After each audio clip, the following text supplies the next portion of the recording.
Today's podcast is brought to you by Schiffer Craft, an imprint of Schiffer Publishing. Schiffer Craft's books provide expert knowledge and inspiration on topics ranging from ceramics to fiber and textiles, floral design, glass art, woodworking, metal craft, leather, and more. Follow Schiffer Craft on Facebook and on Instagram to unlock your inspiration. Thank you so much, Schiffer Craft. And now, here's the show.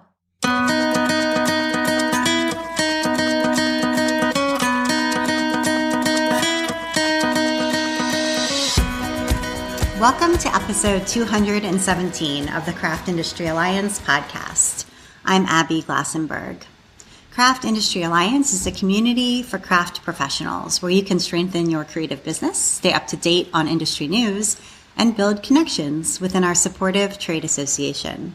Check it out at craftindustrialliance.org.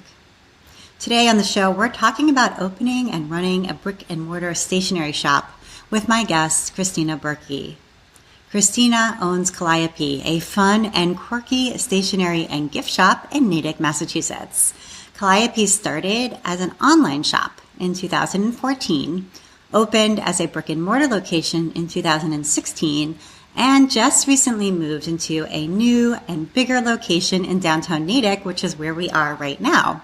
Kristina has loved paper and pens and stickers for about as long as she can remember, and her 8-year-old self would be freaking out right now if she knew what she was doing. Kristina Burkey, welcome. Hello, thanks for having me. It's so great to have you. I love this store.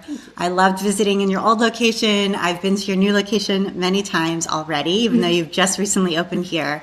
And it's just beautiful and adorable and a huge addition to this part of Natick. So yeah. So I would love to have you describe kind of what you think the store is all about. I kind of boil it down to the kind of store that little me would love to be in. It's everything that I love. I love cards and I can't stop buying them no matter how full the shelves are. I love pens and stickers and just cute things and useful things and just I love stationery. I've always loved it, and being able to have more things now that I'm bigger, more gift things, being able to include more things like art prints and candles and just other delightful things just to kind of make the everyday life, your office, that kind of thing, just a little bit more fun. And you said in the intro about 8-year-old self. Where did you grow up? Did you grow up in Natick? I grew up in Newton, so Okay. I spent about half of my young life in Newton, and then I moved to Hudson when I was 12, and so the other half was kind of spent more in the Metro West area. Okay, and you loved stationery and stickers and things like that. Did you have a sense of what you wanted to do when you grew up? Was it always about retail, or were you not sure?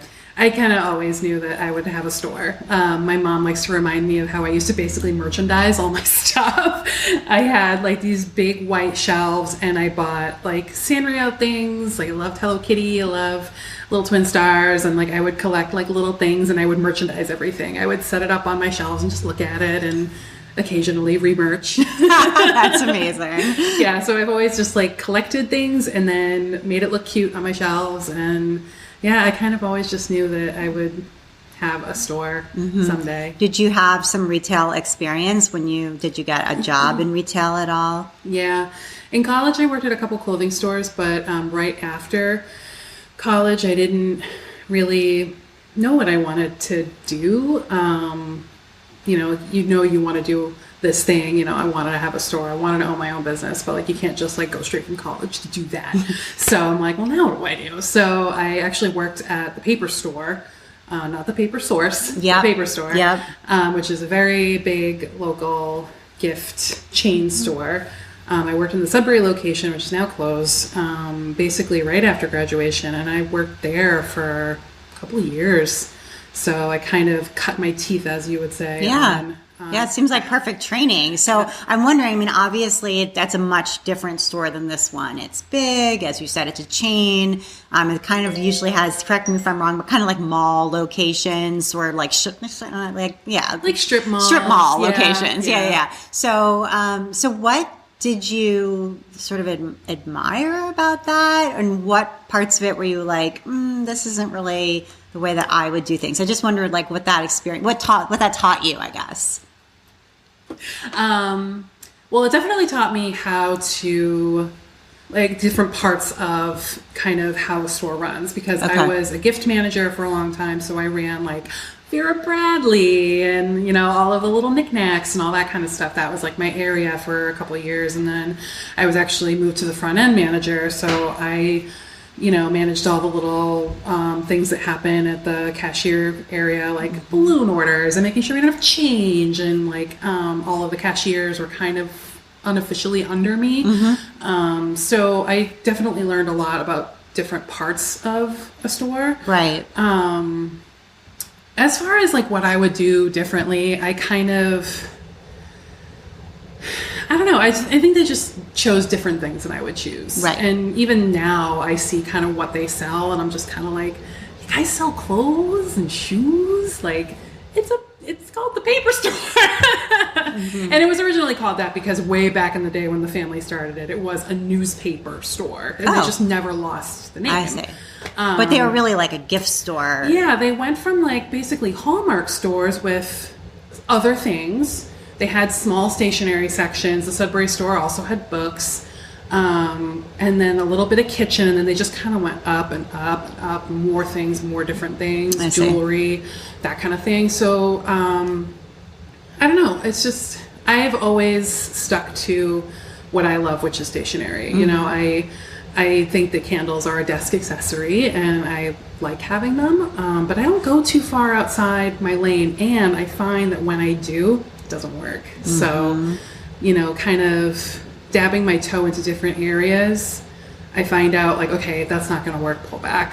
And yeah, it works for me. Okay. So you had this very good sort of like on the job training, learning about paper and gift in retail and on for several years. What did you do after that? Like what was the next step in your career journey? Office jobs, reception, administrative.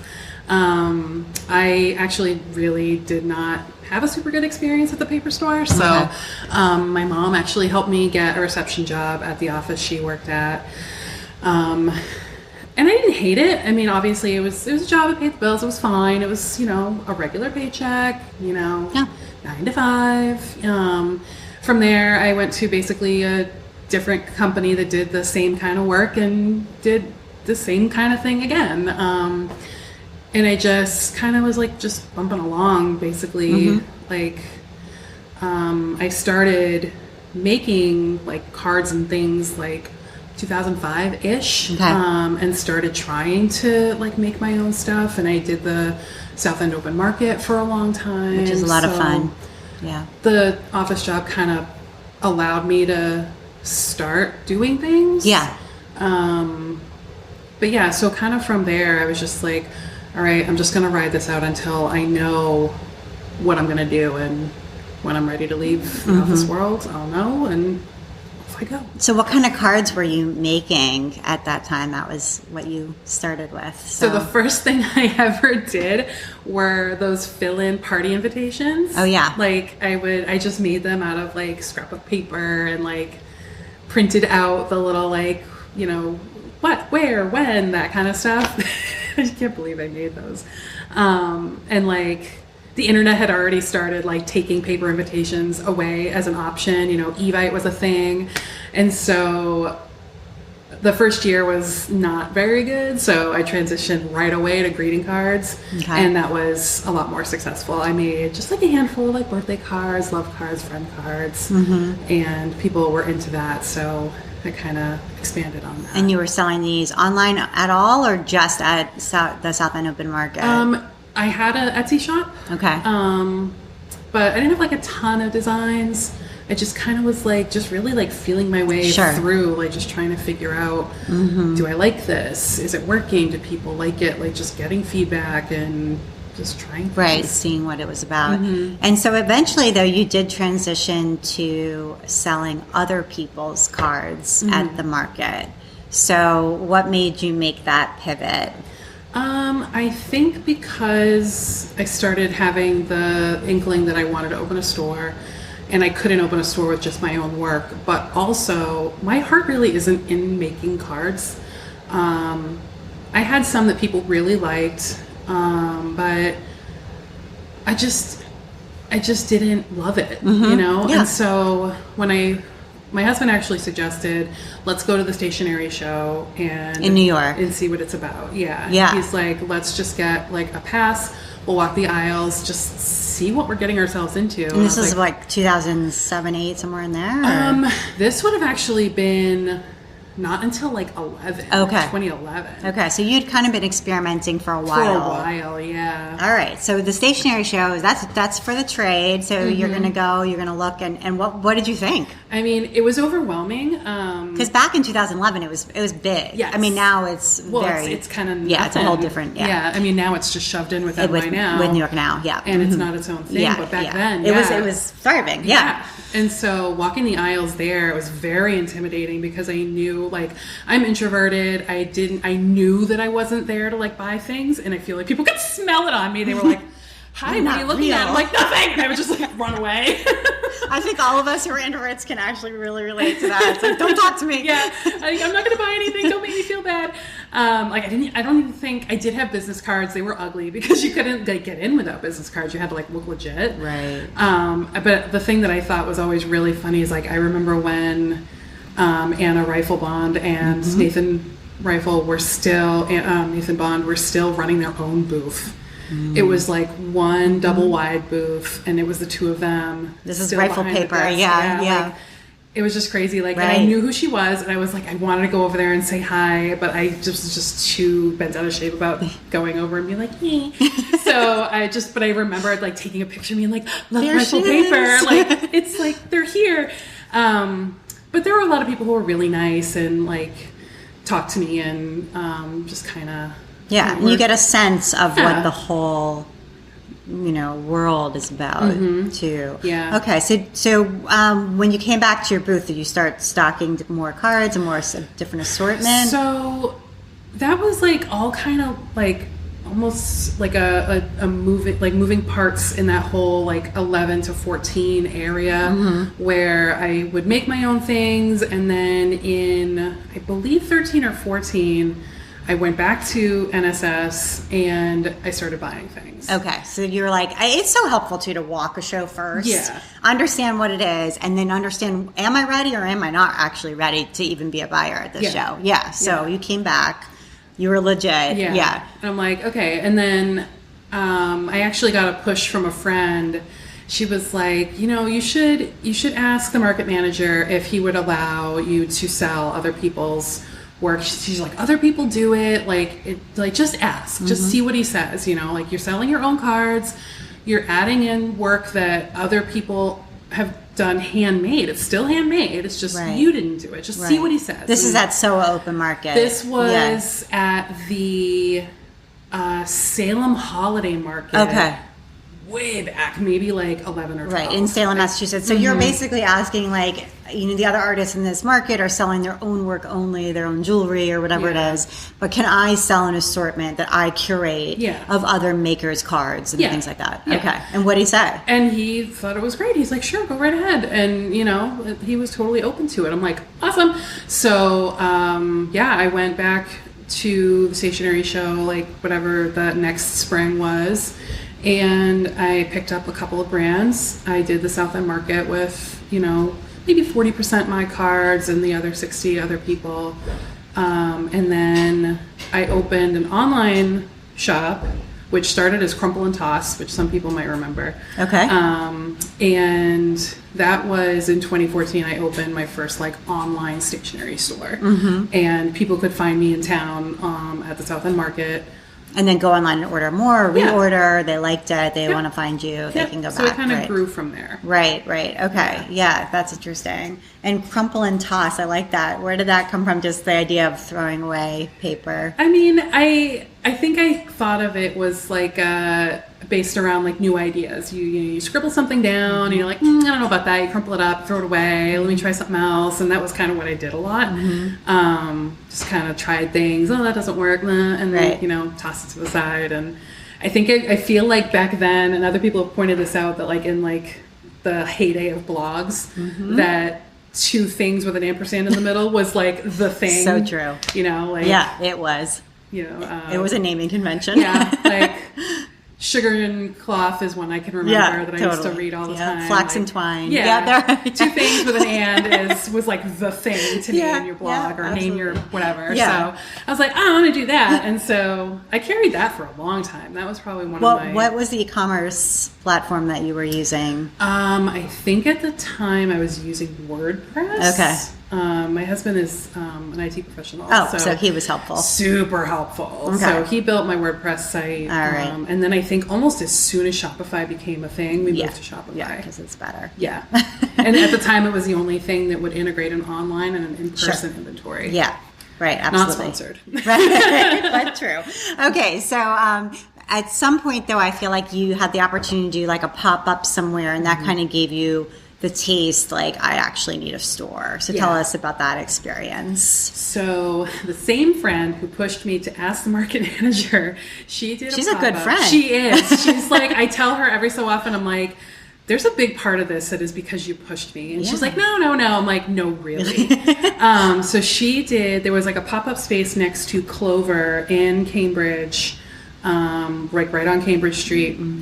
And it was just like an empty box, smaller than my old store, like no bathroom, no back room, no nothing. Just like, in Harvard Square? No, it's in Inman Square. Oh, in Inman. Okay, got it. So if like Gather Here and all that stuff is on like this side of Cambridge Ave, it's the other way to the right. So it's down by Clover. It was a pop-up space that they managed, and she did a pop-up during the summer. Sorry, that's my heat. It's such an old building. You're going to hear the banging. I forgot to warn you. So when I went to her pop-up, she was like, you should do this. You need to do this. This would be great. Stationery would be great in here. You need to do this. And I was like, I don't know. She's like, no, it'd be great. I feel like these pop-up opportunities are so great for just kind of getting your feet wet and seeing what happens. It's usually my first advice for anyone. Really? Is try pop-ups. Yeah. Especially now people know what a pop-up is more than they used to. Yeah. So I did that in the November-ish of 2015 was when I did the pop-up in Cambridge. I put up a poster maybe like 1 or 2 weeks before I was going to be there that like I was coming, but it was just like an 11 by 17 piece of paper.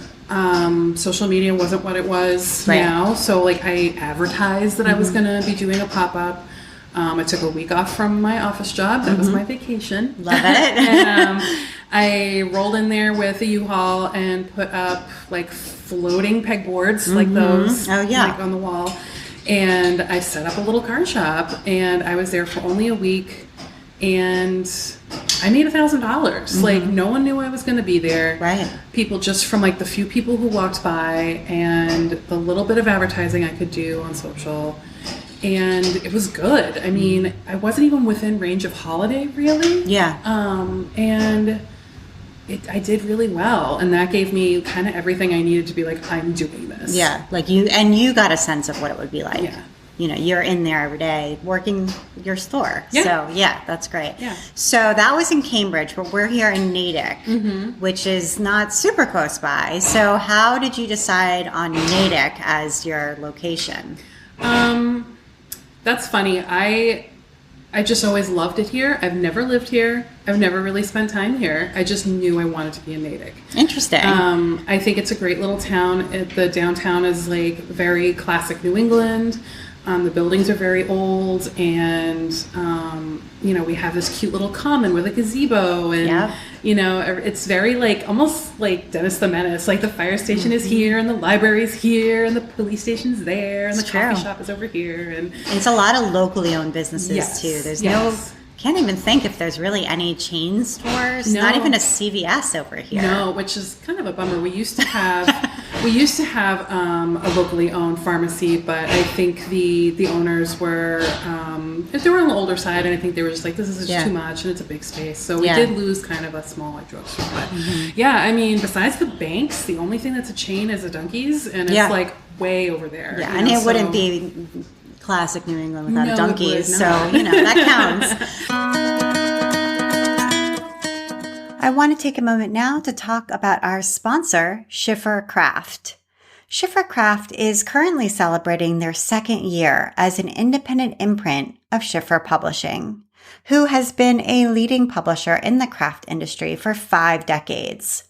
Schiffer Craft's mission is to build the knowledge base for craft communities large and small, while inspiring creativity and support of the craft community in all that they do. By partnering with renowned artists, craftspeople, makers, authors, and organizations, they've built a legacy of providing expert knowledge and inspirational books to the industry. Whether someone is a beginner or an expert, their books spark new directions in making. Their titles range in topic from ceramics, fiber and textiles, floral design, glass art, woodworking, metal craft, jewelry, leather, painting, and more. Along with crafting high-quality books, Schiffer Craft partners with groups, museums, craft schools, and businesses to help extend their missions in craft, including organizations like the Barnes Foundation, the Center for Art in Wood, Quilts of Valor, Harrisville Designs, the Fine Arts Museum of San Francisco, Mackenzie Childs, the Morse Museum of American Art, Fiber Art Now, and more. Just like you, Schiffer Craft are makers who believe that our lives are made more meaningful by integrating creativity into daily lives. Whether you are just getting started, comfortable in your craft, or an expert, Schiffer Crafts wants to be there for you on your journey, and they look forward to supporting you along the way. So visit their website, www.schiffercraft.com, and click on Submit a Proposal to see what magic you can make together and provide to the industry. Thank you so much, Schiffer Craft. And now, back to my conversation with Kristina. All right. So, in your original space, it wasn't on this main. Right now, we're like on the main drag. You can see the common that you're talking about from here. This is where kind of everyone comes and parks and walks around and shops and goes ice cream and whatever. There's all these different things to do. You were sort of a step away from that in your first space, which was adorable, but it wasn't like you wouldn't discover it, I guess, if you're, foot traffic. There was like a little Mediterranean market or something next door, I remember, but that was pretty much it. Like you just park and go to one of those two places sort of thing. So how did you find that first space? I think so. I have a friend who's a realtor, and she doesn't do commercial real estate, but I asked her, I was just like, Shelly, will you please just help me? And she's like, okay, fine. But I think she found it, and she sent me like a link to it on like LoopNet or something, and was like, hey, what do you think of this place? Because there's very little available in Natick.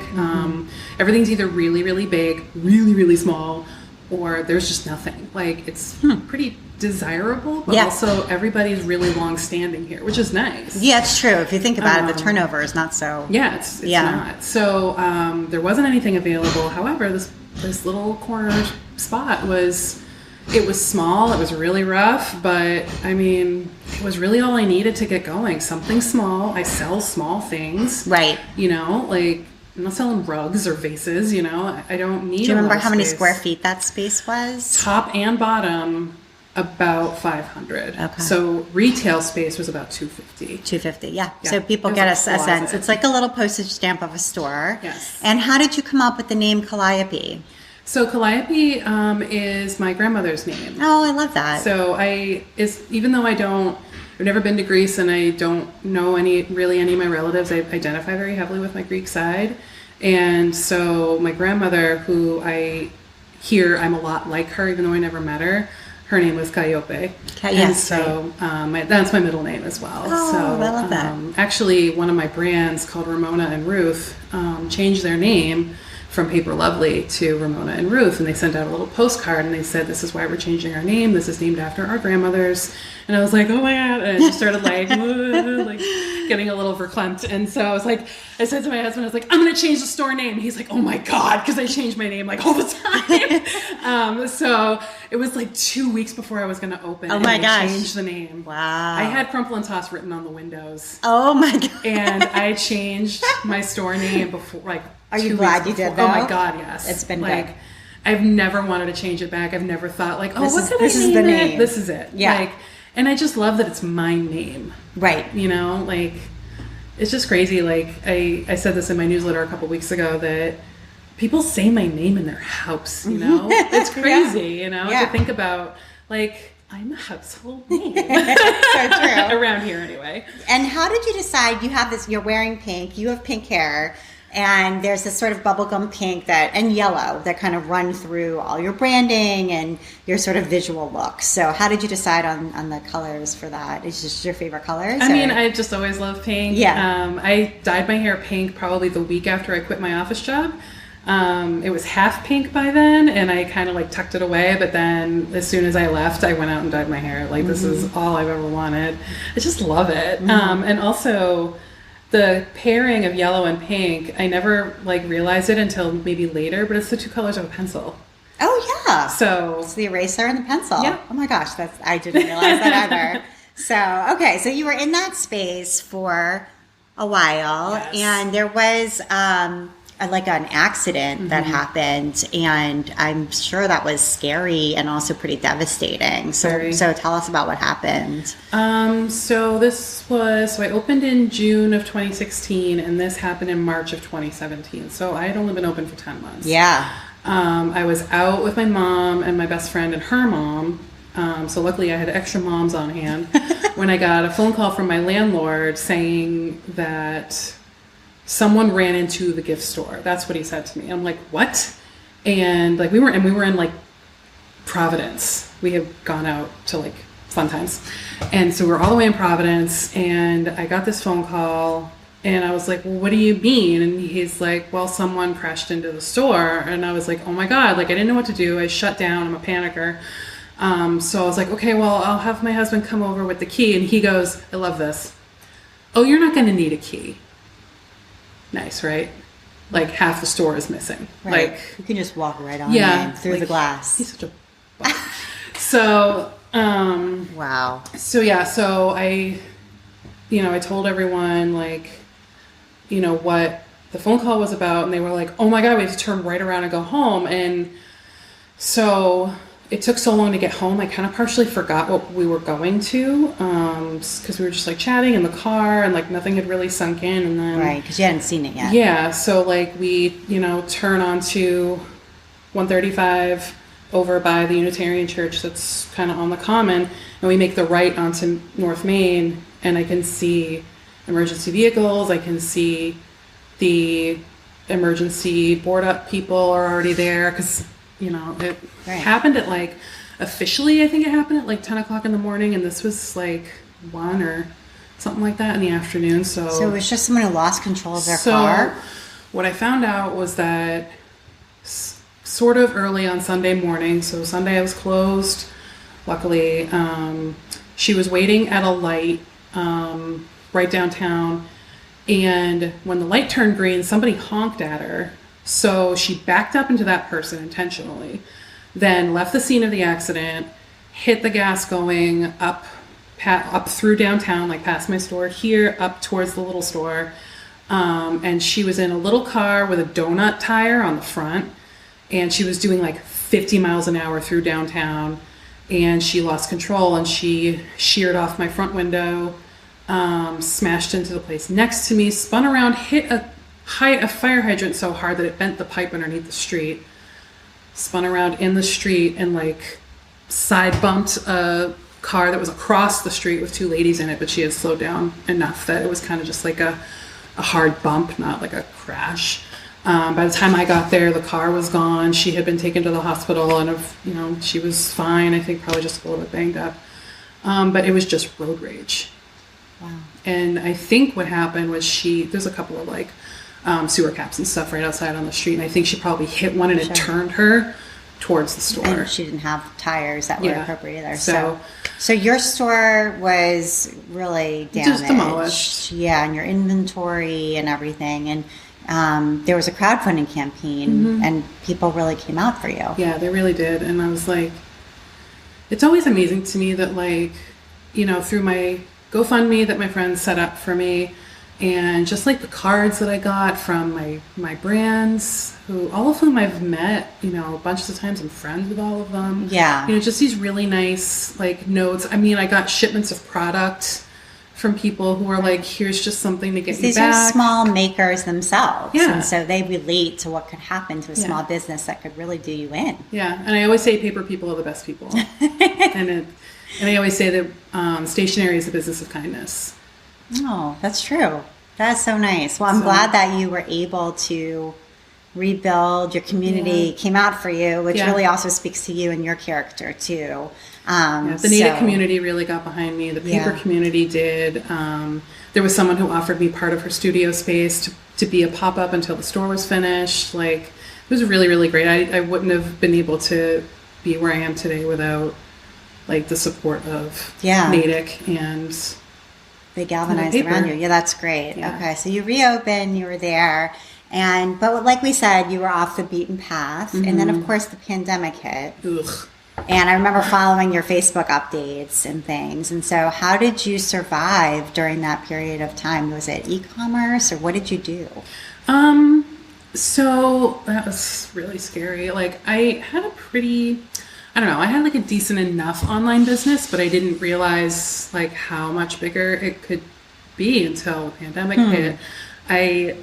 So I was already online. I think a lot of people had to kind of pivot to online. And a lot of places didn't have an online store, and they kind of just were like hustling to get one together. And it sounded like you also had email set up and you had social set up, and so you had a way to point people there too. Yeah. So I was kind of already ready, which I think really helped me. Yeah. Everything in the store has always been online, right down to the last little pen and eraser. Oh, wow. So I didn't. It wasn't like you had to go, you only had partial inventory online or something. You had it all there. It was all there. And is that on Shopify still? Mm-hmm. Okay. Mm-hmm. Yep.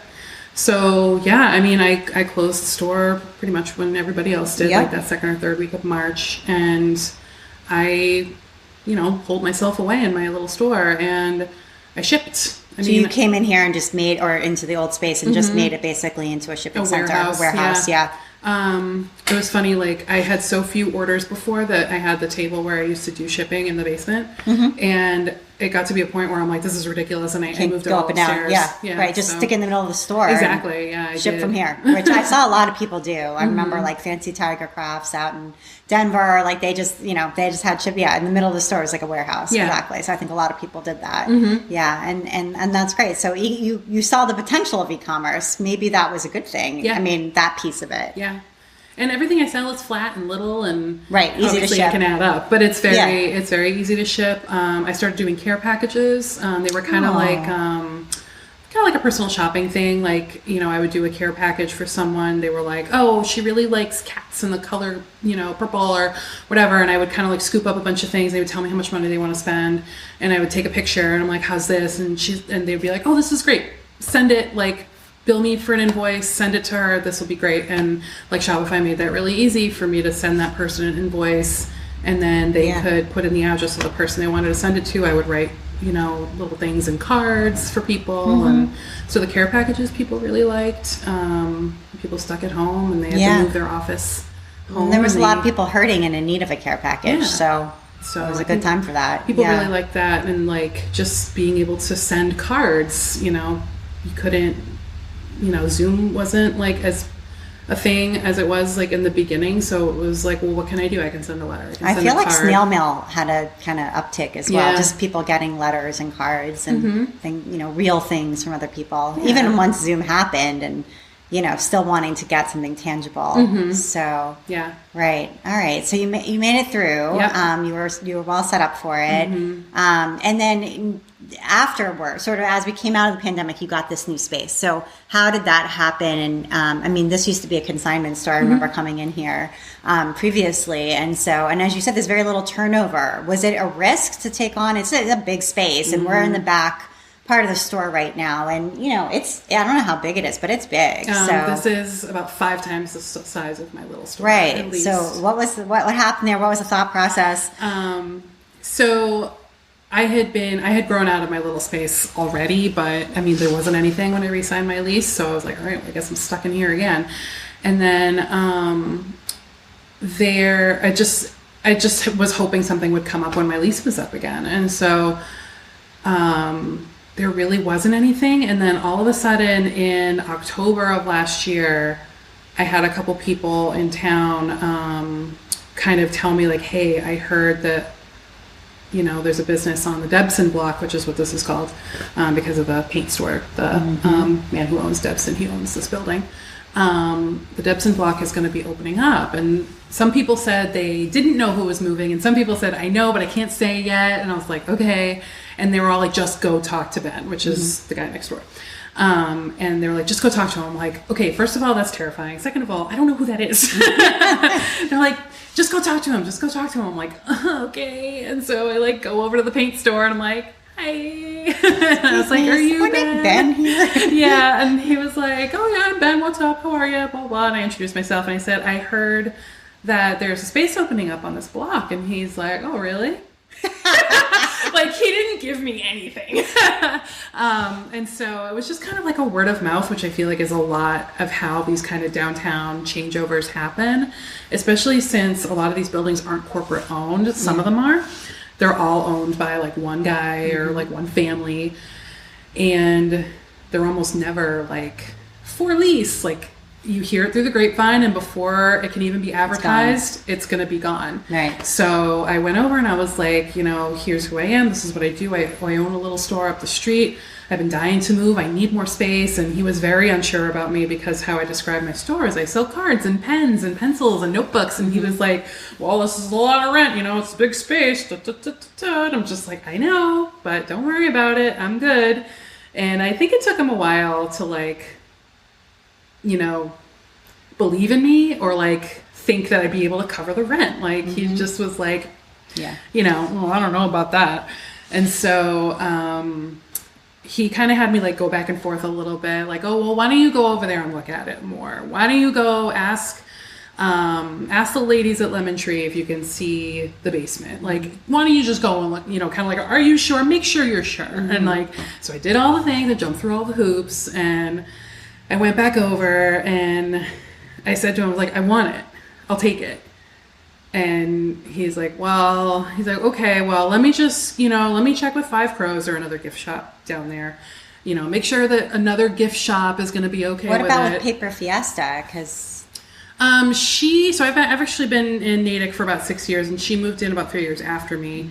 And she's on the Clark's block, right, a little bit further down. So. She does more. It's more like wrapping paper. Yeah, like party supplies. Yeah, party heavy supplies. on party supplies. So between them and Five Crows is also very different from yes, this. So, exactly. And I know the ladies who own Five Crows, and I know Paula. Like nobody's gonna care. Right. No. That I'm moving closer. Like they're. Everything, a rising tide raises all boats. 100%. So I was like, okay, you go ahead and you go talk to Ginger and you go let me know when she says, of course it's fine. so I think he was just trying to stall. But eventually I was like, so what did they say? Are we good? And he's like, all right, it's yours. And we shook on it. And I came out of Debson like, holy shit, I have a giant store. Oh my God. Like I was instantly like terrified and pumped all at the same time because this is a huge commitment, a huge jump, like just the sticker shock was real. And, I knew I could fill the store with product. That's not hard for me, but, just the space difference and, it was, so I made the agreement with Ben in October, and I wasn't going to be moving until March. So all this time was passing. I was just like, oh my God, I can't wait to move. I can't wait. And like, finally it got to be February 1st and I got the keys and this place was empty, and it finally like set in just how big it is. And I thought I was going to barf. Like it just was, with nothing in it, it seemed enormous. And I was very, very nervous. Like, did I make the right decision? I knew I couldn't stay in my little store anymore, but like, this was just so big. And let's talk a little bit about how you fill it. You said, it's not a problem for you to fill it with inventory, but at the same time, like, this is one of the most well curated stores I can think of. So I was saying to my kids, like, because they love to come here, and it's like, you can buy anything you want. It's your store, So how are you deciding what's a yes and what's a no? And maybe, if there have been things that didn't work, and you were like, oh, nope. And sort of how do you think about, buying? I pretty much just buy what I like. Because I feel like, by and large, the people who shop here are like me, they like bright colors. They like silly, sassy sayings on their cards, and cards are a little bit weird. And anytime I've ever bought something that I'm like, well, I'm not sure about this, but I think people like it, it doesn't sell. So, what they like is your eye. Yeah. And, if I buy something that's like, well, I feel like I should have this, so I'll get it. And then it doesn't do well. Like, I tried notebooks that are a little bit more like darker colors, because I thought, oh, maybe guys will like these better, I'm like, man. Like navy blue or forest green or something like that. And people don't like them. And it's probably because they stick out. Standing out is one thing, sticking out is different. So, I try that. Anything that I'm just like, I should probably get this just, to please this person. Nobody likes it. So I'm like, you know what? I'll just please myself. Like, I get pink things and purple things and neon yellow things, and you have great stickers. Oh, thank you. I love stickers. Yeah, I go a little bit bonkers. Are so good. Yeah, we can't walk in here without walking out with some new sticker for the laptop or whatever. So yeah, so interesting. And you're still going to New York now not New York now, the National Stationery Show, which is part of New York now. Yep. To buy. Do you go to Shop Object? Do you go to other shows that you like? So in August I'm gonna do NY Now, and I'm gonna try Shop Object. Shop Object, a lot of stationery brands are moving over there, so I go to see them, but it's a little bit bougie for me. But I still like to go and see kind of what's there. And like I said, there's stationery brands who, like Mowgli has moved over there, Iron Curtain Press has moved over, or Shorthand Press, they just changed their name. And then I wanted to go to Noted very badly. That's a new show from the GCA, the Greeting Card Association. I wanted to go there, but it was just kind of, it's in San Francisco. It was too close to my opening to like make a big trip. I think SF Now was like at the same time. Yeah. Yeah. And then this fall, I'm actually going to go to Top Drawer in London, which I'm very excited about. So there'll be European brands there that you probably haven't really had a chance to check out before. Yeah. So that'll be great. I very much like trade shows, if nothing else, just to kind of just see people, Absolutely. Meet people face to face. And you're meeting your vendors too, and those vendor relationships are really important. They're very important to me, definitely. So you see them in person, they know who you are. Then when later your email, your order, whatever, your invoice comes through, they're like, they know your face, they know your name, and it makes doing business much better and all the way around. Absolutely. Yeah. And you have Zugu, we were just talking about Jen. She makes faux taxidermy that are just very charming. Yes. So she's a local maker. Do you have sort of an eye for local as well? Absolutely. Yeah. I love having, and that's why I love having more space. Going back to how I buy things, I tried like earrings, but I think people don't think they're looking for stuff like that here, even though I love big crazy earrings. But I tried them out, and I think people are kind of like, oh, that's weird that you have earrings. So I don't know if I'll delve into like jewelry But I have a small apothecary section with Fiorella Paperie, who is in Framingham, and she's a friend of mine, and I love her stuff. And I really, really believe in her products, so I love having that here.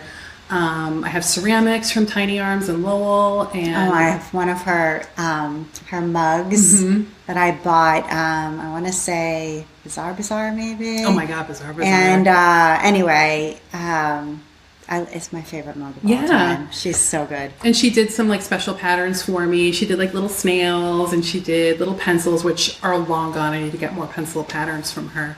But yeah, I have that. I have Vessel candles, and I think they're out in Worcester. So I like to try and definitely farm out as many local brands as I can. And it makes it nice too. If you're visiting the area or something, you could get something from somebody local that you wouldn't be able to get back home or wherever. Yeah. And you also have these pencil sets that you create. And they basically, it's a set of, 5 or 6 pencils, something like that. And each one has like a funny saying on it, and they come in sets, so they're all themed. I don't know if you talk a little bit about the idea for that and how that's developed over time. So I did those. So my first pencil set ever was Quotes from You've Got Mail, which is obviously one of my favorite movies. And I didn't know how to have them done, so I had someone who makes pencils, LZ pencils, who I think stopped doing pencils about a year ago or so. And I said, do you do like commissioned work? And she's like, oh sure. And so I ordered like 40 sets from her of You've Got Mail quotes, and I think they sold out in like less than a week. And I ordered more, and they sold out again. And so I was like, all right, people really like this. And they're such a funny gift. Well, they're just really fun, and I think people really, I love pop culture stuff, and I think people, when they see something that they love, like, right in front of them, like a set of pencils, a sticker, a card, and they're just like, oh my God, someone likes the same weird thing that I do, it's exciting.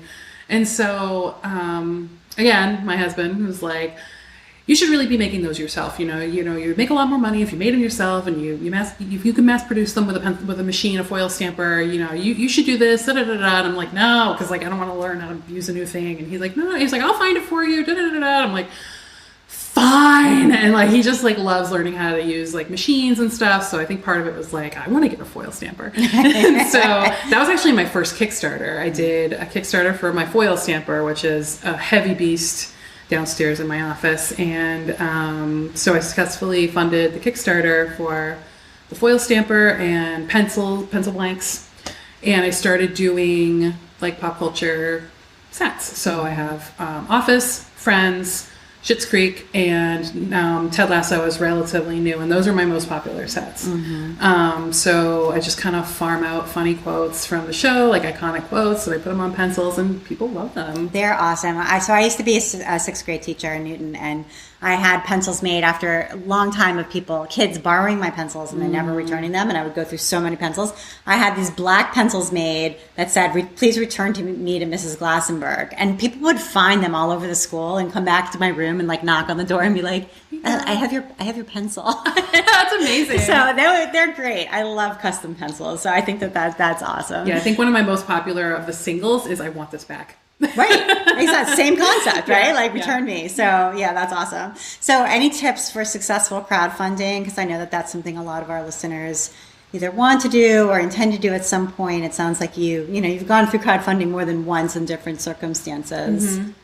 I think don't be afraid to ask people for money. Seriously. Like I've done fundraising for when I used to run marathons. Like I used to do fundraising, and like Kickstarter is just another kind of fundraising. I've never been shy about asking people for money when I feel like it's a good cause.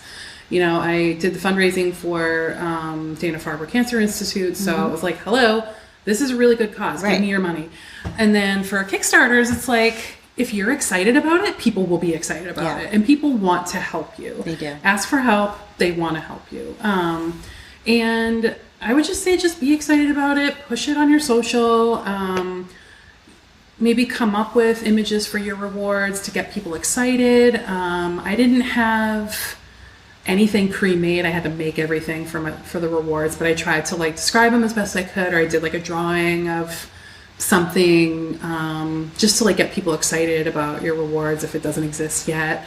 And just like be transparent with people, like when you have to write out like your Kickstarter story, like about me or whatever, don't like sugarcoat or try to not touch on something scary or something vulnerable. Like, people want to know the people side of a business, and just kind of being upfront with people, telling them like, I'm struggling in this little store. I can't do anything. Like, you guys love my pencils and you love my notebooks and my washi, and I can't make more things with no space.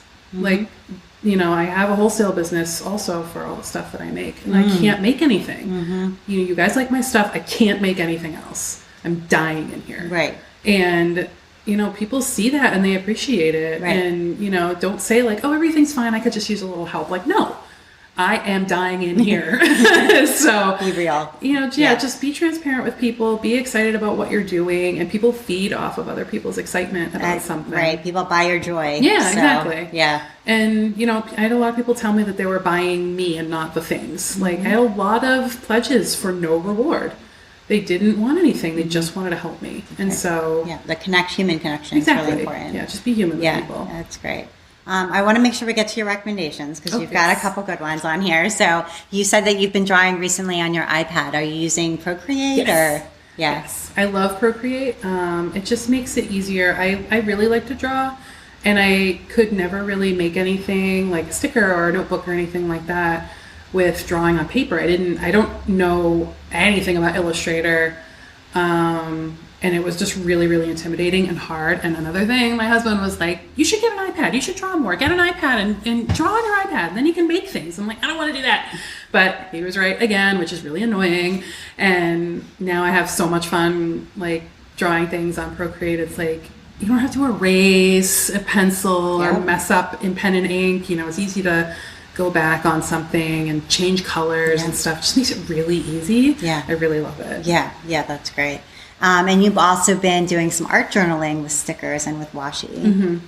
So I use the Archer and Olive journals that I sell in the store because the pages are really, really thick, and you can even paint on them, which is amazing, and it doesn't bleed through the pages. So like, you can really just like go bonkers in one of these things. And say the brand name again. Archer and Olive. Okay. They're pretty big in like the bullet journal community. Yeah. And people love them, and it's because of the paper quality. But I like stick stickers on them, and I love unrolling big pieces of washi tape because I hoard my washi tape usually. And I never use it. Yeah, it's so pretty. Yeah, and I mean, there's a lot on that little roll. You can really go to town on it. Yeah. Plus, then if you run out, you get to buy more. Exactly. So what are you doing? Exactly. And it's just like very satisfying to like unroll this big piece and stick it somewhere. And so I've been like, when I get a new pattern, I kind of like unroll a bunch of it and put it in my journal, and like stick stickers, and I have like lots of like ephemera that I have on my wall that I'm like, I need to change that out, so I pulled it down and I stuck it in the journal instead. And you're saving it just in another place, and again, making more space for more cool things. Yeah, that's cool. And then you also really enjoy lettering with all kinds of pens. All of these recommendations are very in line with what you do. Yeah, I recently got some really fancy fountain pens. I bought one at the Paper Mouse in West Newton. They kind of specialize in fountain pens, and they'll kind of walk you through, almost like getting fitted for sneakers at Marathon Sports. Yeah. They'll fit you for a pen. Nice. I have only 2 brands here, and I think they're really great, but if you're like, I want to get into fountain pens, go to the Paper Mouse. They're excellent. So they helped me find one that I love, and I also have my own Ferris wheel fountain pen that I have that brand here, and they just write really nice and really smooth, and like, I want to have more time to really sit down with them and like play with the different inks and maybe like write real letters, not just cards. So that's something like I'm just kind of like dabbling in, but every time I sit down to do it, I'm just like, oh, this is such a nice pen. And can I ask you about the bags? So when you buy something here, which like for us is always stickers, but you get it in this paper, it's a white bag and it has black drawing on the front. Did you draw that? And tell us a little, the bag is very clever. I'm all about, as much as possible, conservation, and I worry a lot about environmental impact of packaging and retail and stuff like that. I try really hard not to have plastic sleeves on things, but paper gets ruined when people touch it, so it's really hard for me there too. So my handle bags have like silly little ideas on what to do with them. You can use it as a gift bag, use it as a lunchbox, use it as a cat toy, just please reuse it. So it's really cute. And then my flat bags, which I love, are a black line drawing of like a shark and a pencil and a heart and stuff, and you color it, which I love when people color and then they send me a picture of it. It's so good for social media sharing too, because of course you get it and then you give it to your kid to color, snap a picture, share it on Instagram or send it to you, and it's a really good way to kind of, keep that ball rolling. Yeah. And then some people have made envelopes out of them, which is really cool. I actually wanted to make a smaller size that looked like, that had like an address spot and a return spot on it, and you could like make it into an envelope, but they were out of stock on the size that I wanted. But in the future, I would love to do like a tiny bag that you could then like seal the end, put a letter in there, seal it, and then you can use it as an envelope. Yeah, I just love like thinking outside the box and making it into something you would just toss into something creative that you wanted to keep. I mean, we kept ours. We were like, we can't get rid of this. No. It's so cute. Yeah. And like, I wanted Calliope to be an experience. Absolutely. I always, when I had the little store and people would tell me I drove all this way to come and visit. I'm like, why? It's such a little store. You drove how long? And you're going to be here for probably like 10 minutes. And, I was very self-conscious about how small the store was and people taking all this time to get there. And it was so small. Like, I know it was just my own hang up, but like when I opened the big store, I wanted a mural. I wanted like I have my Miss Pac-Man machine and like you have a Miss Pac-Man machine. You've got an awesome pencil sign up front. Yeah, I love that sign. Oh my God, worth every penny. Yeah, where did you get that? I had it made by Springer Sign Craft, which is a local sign place. It's so awesome. You can see it from far away. It's great. It's amazing. Yeah, under the big pencil. And like if you drive a long way to get here and you need to use the bathroom, I have covered my bathroom wall in stickers. Like I have a drink cabinet and I just like there's so much to look at. Like I wanted it to be something when you get here, it's like, oh man, this was worth the trip. Yeah. It's at least half an hour of just like looking at every little thing. So, well, Kristina, thank you so much for being on the Craft Industry Alliance podcast. This was great. It was great to see you in person. I always love to come in person too. And you've been listening to the Craft Industry Alliance podcast. I'm Abby Glassenberg. Today's episode was brought to you by Schiffer Craft. Schiffer Craft brings you the most important currents of inspiration and knowledge, helping you and your audiences find new directions in learning and making. Schiffer Craft's goal is to help energize and expand the craft world so makers like you can continue to create in meaningful ways. Make sure to visit schiffercraft.com and sign up for their newsletter to receive exclusive offers on upcoming books, author insights, and news on upcoming events. Thank you so much, Schiffer Craft. Craft Industry Alliance is a community for craft professionals. When you become a member of Craft Industry Alliance, you get in-depth coverage of craft industry news, the opportunity to connect with fellow professionals for advice and support, and access to an educational library filled with ideas, tools, and resources to help you as you build your business. Join us at craftindustrｙalliance.org. Thank you so much, and I'll see you next time.